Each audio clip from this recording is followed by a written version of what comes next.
Hello guys, magluluto tayo ngayon ng sardines na may cabbage guys. Ito lang available sa amin ngayon, kaya ito lang ang lulutuin ko para sa aming ulam. So sana guys ay sasamahan niyo naman ako ulit sa aking pagluluto guys hanggang sa ako'y matapos. Enjoy watching!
So, ayan na guys, malapit nang maluto.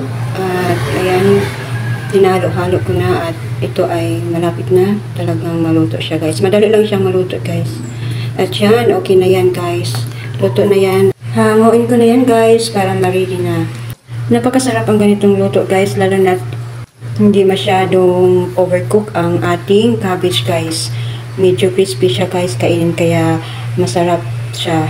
Napakasarap niyang kainin. So, kain na tayo guys. Thank you for watching. See you on my next video. Bye and God bless.